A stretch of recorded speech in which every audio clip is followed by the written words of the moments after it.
Agora a gente fala de Maria Montessori, pedagoga italiana que revolucionou a educação com raízes cristãs.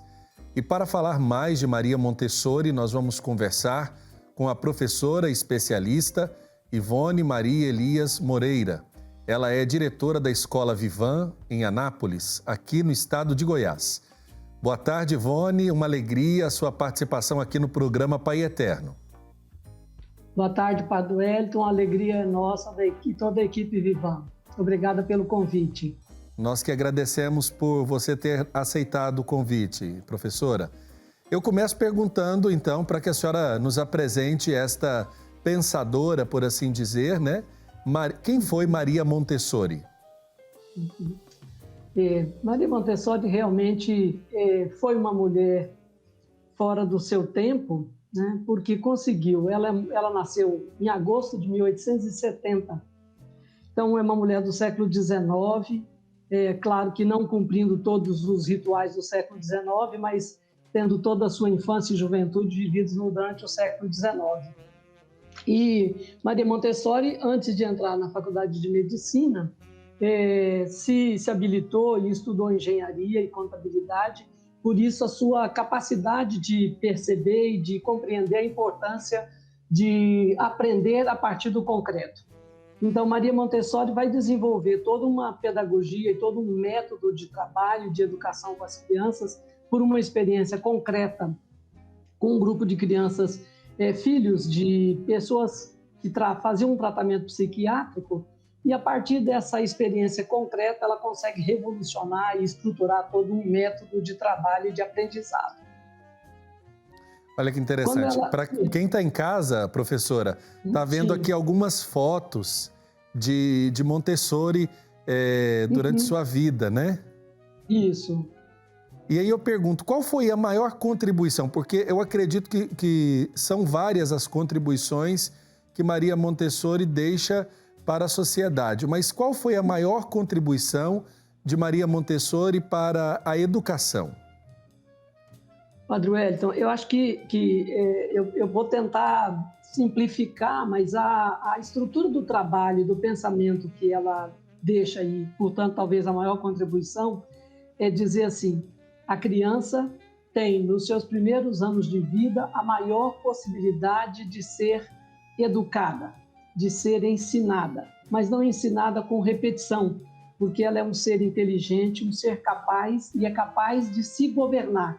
É capaz de, ao receber informações e orientações, ser capaz de produzir novos conhecimentos. Então, ela não é uma tábula rasa.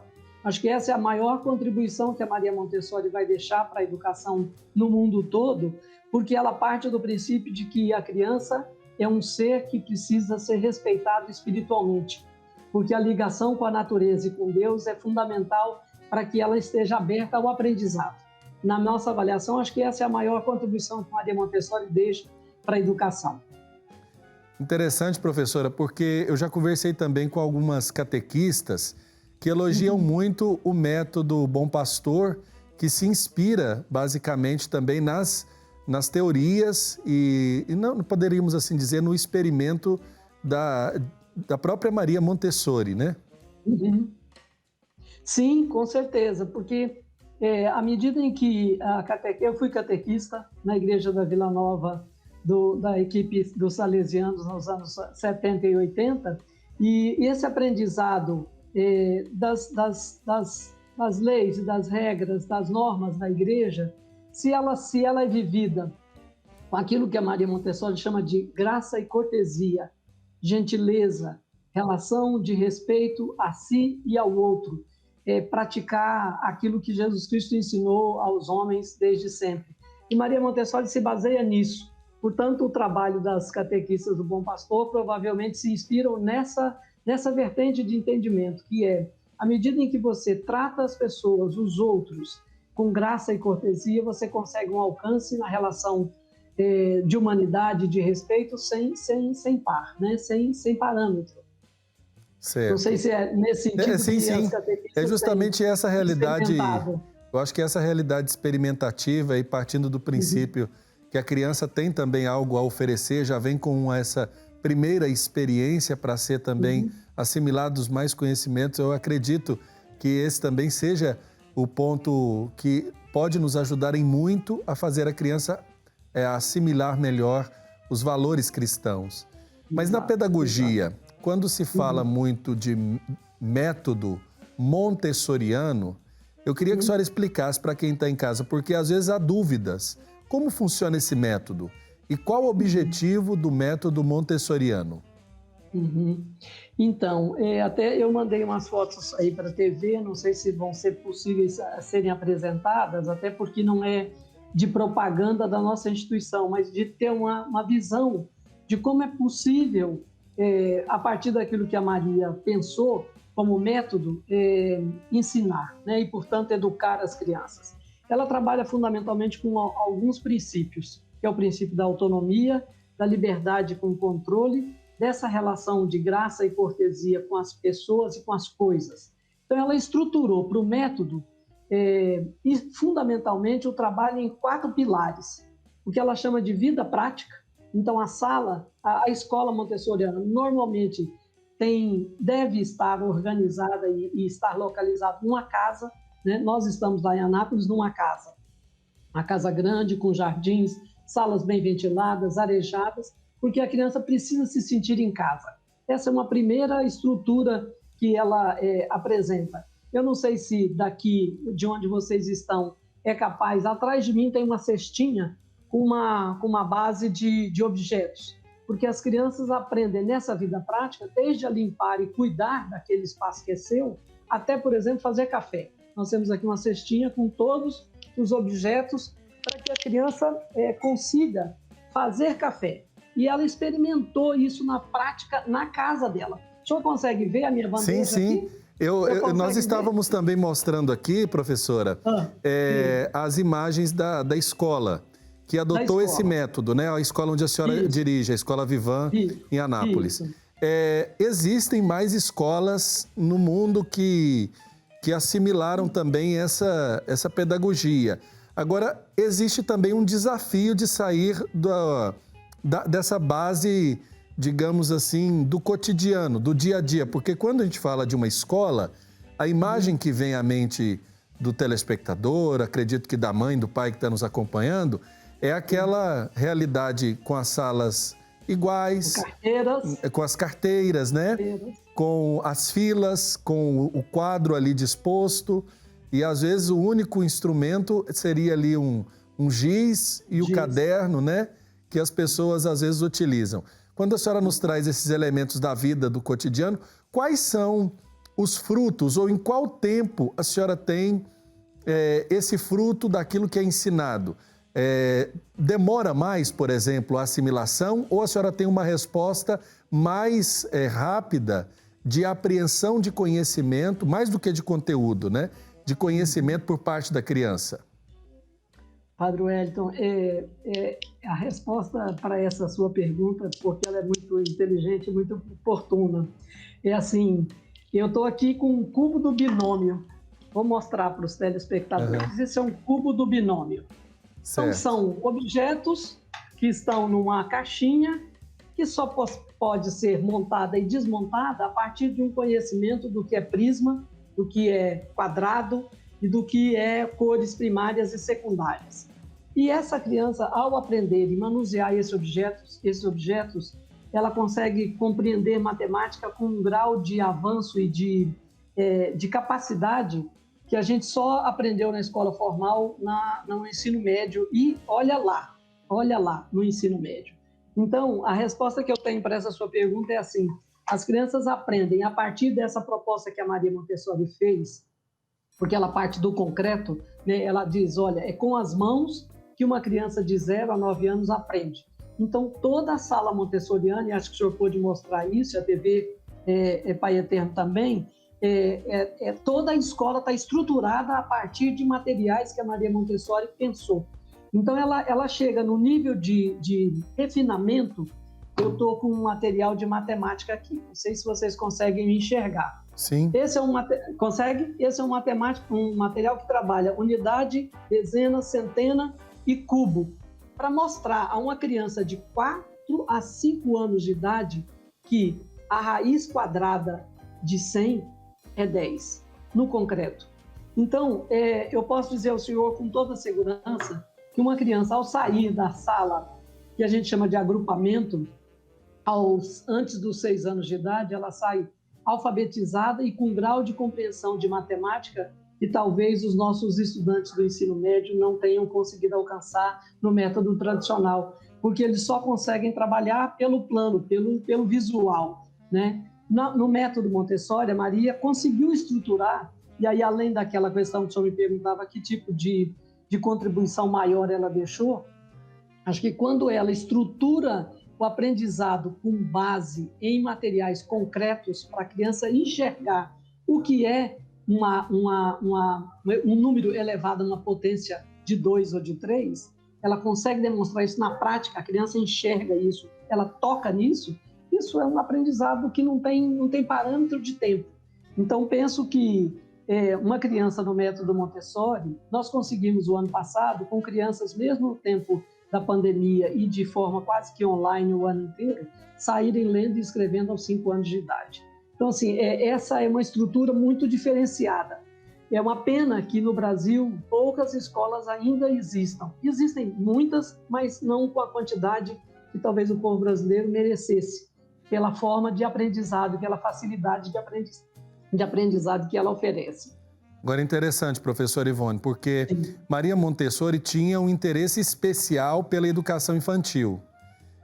Qual foi a relação dela, digamos assim, na vida espiritual da criança? Como é que ela olha para esse aspecto da espiritualidade da criança? Porque como ela observa a educação infantil como algo primordial, como é que ela utiliza também desse lado espiritual para o desenvolvimento da criança? Ela trabalha isso de uma forma muito harmônica, né? Porque ela diz, eu estou com um livro, eu acho que eu cheguei a mandar uma foto da capa do livro, chama Mente da Criança, ela diz assim: o período da primeira infância é sem dúvida o mais rico, deve ser usado de todas as maneiras possíveis e imagináveis, porque nesses primeiros anos de vida é necessário cultivar a atividade espiritual com a maior intensidade, porque ela trabalha com a perspectiva de que a criança, ao ser respeitada, ter uma ligação com a natureza, com Deus, com os outros colegas, com a sua família, de uma forma harmônica, ela vai conseguir ser leve, produzir, e ela usa um termo que é ser normalizada, ou seja, andar por um espaço e ser capaz de não derrubar nada, de ser capaz de ter uma harmonia consigo mesma e com o universo e com Deus, ao ponto de produzir uma sinergia que uma sala Montessori é uma sala com um nível de tranquilidade muito grande, porque o nível de espiritualidade é muito alto, né? E ela chega, Padre Wellington, a construir até o 5º ano toda uma estrutura de raciocínio. E para explicar, por exemplo, a evolução da humanidade, ela criou, inclusive, uma teoria para mostrar às crianças como é que Deus está presente ao longo de toda a trajetória da humanidade para contribuir com esse momento que deve ser cultivado, que ela chama de graça e cortesia. Interessante, professora, porque eu acompanho espiritualmente um casal na Cidade Franca que tem 2 crianças. E agora, com o nascimento do mais jovem, a mãe optou pela pedagogia montessoriana. E ela tem me dito algo que, de fato, a minha ignorância não permitia conhecer, por exemplo, os métodos e até mesmo os valores. E aqui também estou aprendendo com a partilha com a senhora, assim como eu penso que quem está em casa também está aprendendo sobre esta realidade. Quando a gente lia esse nome dentre os teóricos da educação, não imaginava a riqueza que o método tem a nos oferecer. Mas eu queria pedir para a senhora explicar para a gente quais são os pilares educacionais que Maria Montessori coloca para o desenvolvimento da criança. Eu partilharia em dois aspectos o trabalho que ela estruturou. Primeiro, pensando na criança, na sala de aula, ela monta e trabalha com 4 grandes eixos de conhecimento. Ela chama de vida prática, que é aquilo que eu falei rapidamente no primeiro momento, né, na nossa conversa, que é assim, a criança precisa aprender a cuidar de si, a cuidar do seu espaço, do espaço que ela ocupa, seja em casa, seja na cidade, no parque onde ela vai, na escola, em todos os âmbitos, na igreja, ela seja capaz de, se sujou, limpar, se tirou, guardar, se desorganizou, organizar. Então, ela chama isso de vida prática. Quer dizer, você ser capaz de dominar e de controlar o seu espaço, o seu ambiente e a si mesmo.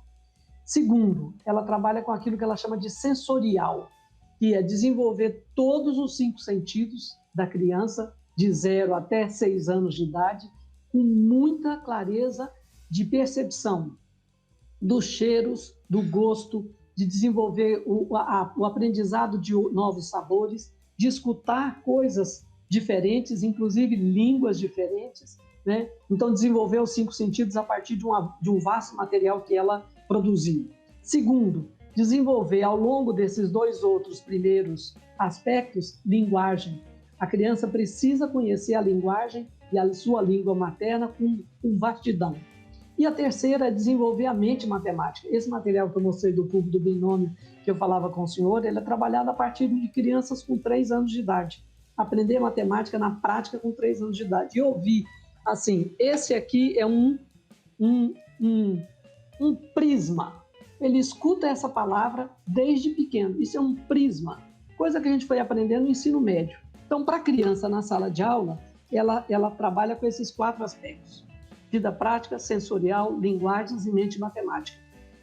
E os pilares para a educação e para o método, ela trabalha com 6 estruturas: autonomia, liberdade com controle, ambiente preparado. A criança precisa chegar naquela sala, chegar na sua casa, chegar na igreja e encontrar um ambiente adequado e preparado para ela. Esse é o terceiro aspecto.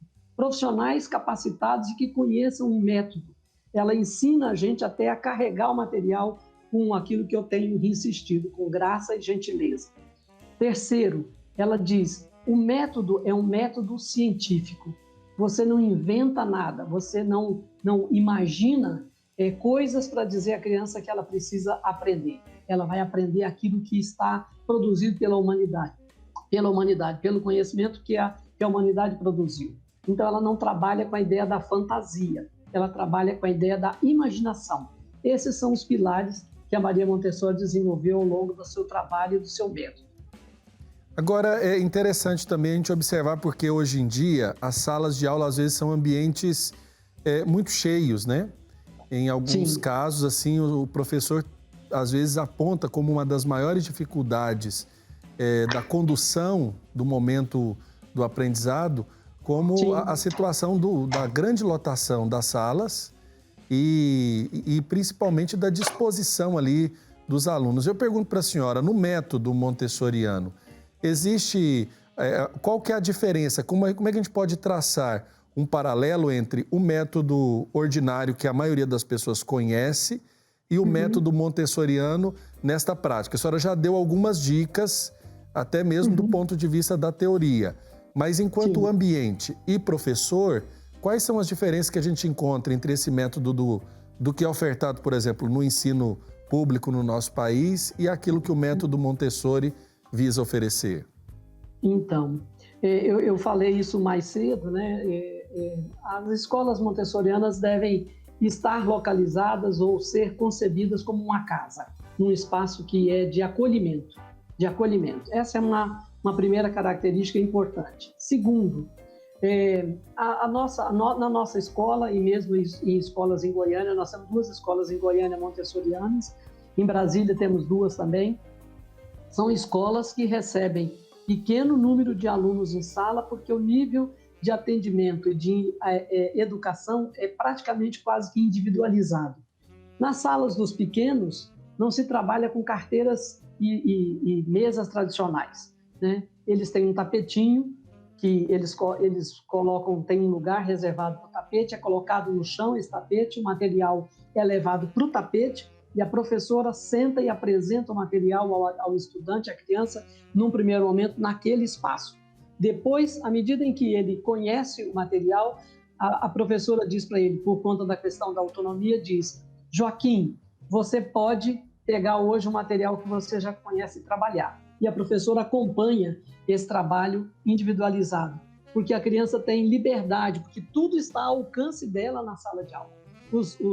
As estantes, as prateleiras são todas para que a criança de 3 anos em diante ou as menores alcance todo o material que está disponível. As salas estão abertas, então a nossa estrutura é de uma escola pequena no sentido da quantidade de pessoas em sala, porque o atendimento é individualizado. E a gente chegou a estruturar, e as escolas montessorianas fazem isso, até o 5º, 6º, 7º, às vezes até 9º ano, em algumas estruturas até o ensino médio, com estruturas menores, seguindo o princípio e a filosofia montessoriana, que é de respeito, de autonomia e de liberdade com controle. Liberdade com controle é assim, você precisa saber o que pode e o que não pode, o que está certo e o que não está certo, o que você deve fazer e o que você não deve fazer nesse espaço, porque ele é coletivo, ele é de todo mundo. Então, a nossa estrutura, a nossa proposta está baseada nessa forma de trabalhar, que é receber crianças de todos os tipos e gêneros e com as suas deficiências e qualidades. Nós somos uma escola inclusiva, né? Nós temos crianças que não falam, crianças com problemas de audição, problemas de autismo, e o trabalho é feito com elas de uma forma individualizada, porque nós temos poucas crianças em sala de aula. Essa é uma estrutura fundamental do método Montessori. Tá certo. Não sei se respondi claro, o que o senhor sim. tinha perguntado. Sim. Agora eu queria pegar do ponto de vista do educador. O educador do método. Como é que é feita a preparação para ele poder, digamos assim, estar à frente de um grupo de crianças para aplicação correta, por assim dizer? Não sei se essas seriam as palavras certas de dizer, mas se o educador, claro, tem que ter uma capacitação. Como é que isso se dá do ponto de vista agora do outro lado, né? Nós falamos do aprendizado, falamos do ambiente, falamos dos pilares, falamos dos elementos básicos para as crianças, mas e o educador? Para Maria Montessori, o professor não é um professor, ele não professa. Ele não dita o que precisa ser ouvido necessariamente o tempo inteiro. Ela diz, o professor é um guia. E o professor, quanto mais discreto ele for na sala de aula para as crianças, mais essa criança vai aprender. Então, ela trabalha com esse espírito, de que quanto menos se falar, quanto menos se professar, no sentido de fazer aulas expositivas, esse é o caminho que deve ser levado e conduzido pelos professores. E aí a gente tem um problema, né, Padre Wellington? Todos nós, professores, o senhor como pároco, provavelmente, mesmo como apresentador de TV, a gente foi ensinado a falar e dizer o que a gente sabe e continuar dizendo o que a gente sabe. Então, a gente começou lá na Vivan, e isso acontece com a grande maioria das escolas montessorianas, que é ter um tempo de preparação para os professores. Quando eu disse ao senhor mais cedo e aos telespectadores que a gente aprende até a carregar o material com graça e cortesia, quando a gente faz esse movimento de leveza e de cuidado, ele é ensinado a esse professor. Então, a gente, lá na Vivan, nós abrimos a escola em termos de empresa em 19 e começamos a abrir as portas para a educação em 20. Em 19, nós ficamos meio ano com uma consultora que estudou com o filho da Maria Montessori em Roma. E ela veio nos capacitar e continua nos capacitando ao longo do ano de 20 e ao longo desse ano de 21, para que a gente possa ganhar conhecimento e segurança para trabalhar no método. Nós tínhamos em Anápolis algumas pessoas que já tinham conhecimento e uma base do método Montessori, mas nunca tinham estado numa sala montessoriana. Então, esse foi um aprendizado nesse semestre de 19 para que a gente começasse. E a gente diz assim, nós estamos no aprendizado de sermos Montessoris. montessorianas. Falar baixo, ser calmo, ser educado, fazer com graça e cortesia tudo que a gente faz.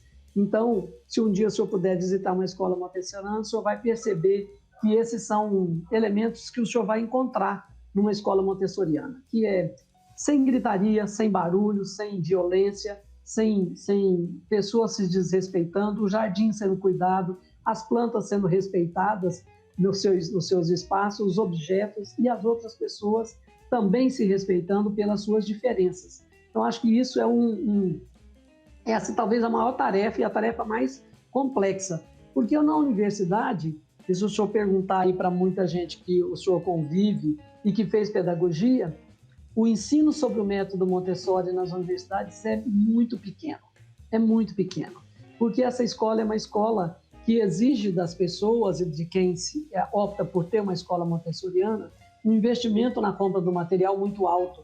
E a nossa escola tradicional, o senhor usou a palavra ordinária, né? Quer dizer, aquilo que é do cotidiano, do normal, é muito mais fácil de ser estruturado, né? Você compra a carteira, compra um giz ou um quadro, uma lousa, hoje até pode ser uma lousa interativa, mas você tem um mínimo porque você continua produzindo e reproduzindo aquele tipo de formação que nós, como professores, recebemos, que é reproduzir o conhecimento para os estudantes e não levá-los a ter autonomia no seu próprio conhecimento, ou na busca do seu próprio conhecimento.